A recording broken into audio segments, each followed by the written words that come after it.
Assalamualaikum warahmatullahi wabarakatuh. Jumpa lagi bersama Bapak Sarpusin di video pembelajaran fikih.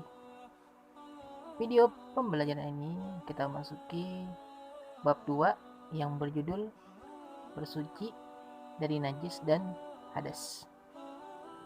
Materi video pembelajaran kali ini tentang A. Najis dan tata cara mensucikan. Sebelum mulai, marilah kita bersama-sama mengucapkan Bismillah. Bismillahirrahmanirrahim. Duduk dan dengarkanlah penjelasan Bapak di tempat nyaman. Oke, kita mulai penjelasan. 1. Pengertian najis dan hadas. Menurut bahasa, najis berasal dari bahasa Arab, yaitu an-najsu atau an-najisu, yang berarti kotor atau menjijikan, tidak bersih atau tidak suci, baik yang bersifat hissiyah maupun maknawiyah. Najis bersifat hissiyah adalah najis yang terlihat oleh mata dan rasa oleh panca indera, seperti jilatan anjing, kotoran manusia atau hewan, kencing, darah haid, dan nipas. Najis yang bersifat maknawiyah adalah najis yang menodai akidah sehingga tidak dapat dilihat oleh manusia, seperti syirik dan kufur. Menurut istilah, najis bisa diartikan suatu benda yang mengotori pakaian atau badan kita yang menghalangi sahnya ibadah kita kepada Allah. Najis adalah kotoran yang wajib oleh seorang yang terkena olehnya. Menurut ilmu fikih, merupakan benda yang haram disentuh secara mutlak kecuali dalam keadaan darurat, dan harus dibersihkan apabila terkena benda najis. Najis harus dibersihkan karena menghalangi sahnya ibadah. Yang kedua, dasar hukum perintah bersuci. Yang pertama, Allah Subhanahu wa taala berfirman dalam Quran surat Al-Mudassir, dan bersihkanlah pakaianmu. Yang kedua, dan firman Allah Subhanahu wa taala dalam Quran surah Al-Baqarah ayat 125 yang artinya, bersihkanlah rumahku untuk orang-orang yang tawaf, orang yang iktikaf, orang yang rukuk, dan orang yang sujud. Nabi Muhammad SAW bersabda yang artinya, apabila kamu datang ke tempat saudara-saudara kamu, hendaklah kamu perintah atau perbaiki kendaraan dan pakaian kamu, sehingga kamu menjadi perhatian di antara manusia, karena Allah tidak suka perbuatan keji dan juga keadaan yang tidak teratur.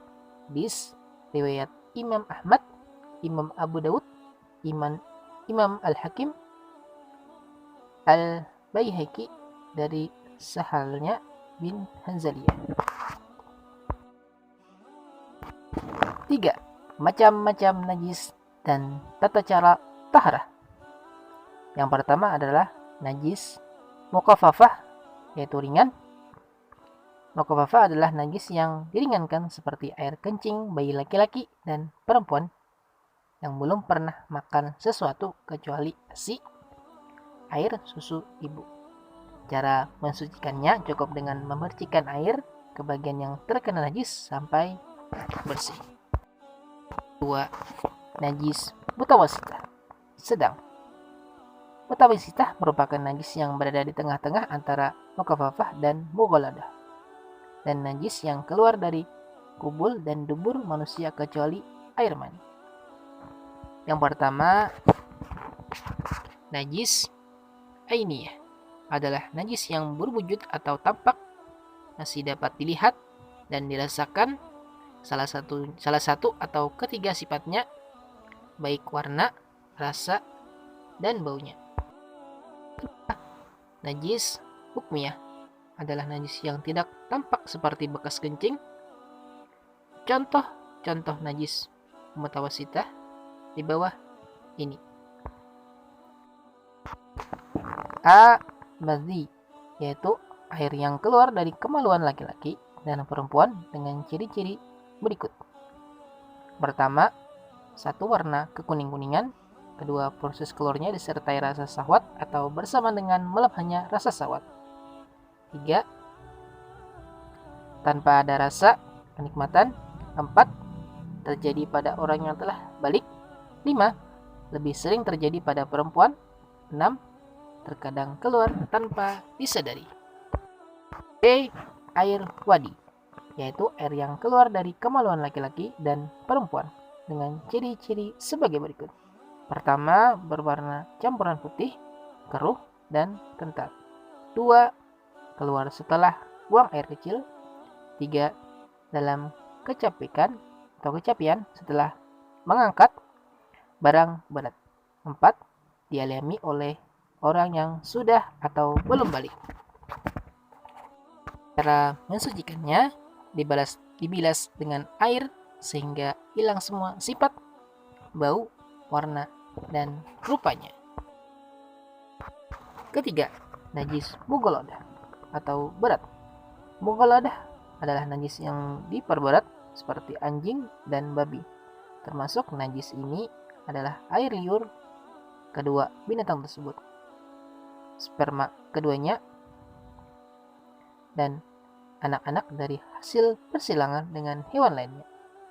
Cara mensucikannya, lebih dulu dihilangkan wujud benda najis itu, kemudian dicuci dengan air bersih 7 kali. Dan salah satunya dicampur dengan debu. Cukup sekian video pembelajaran kali ini tentang mata pelajaran fikih. Apabila ada yang ingin ditanyakan, silakan komen di bawah.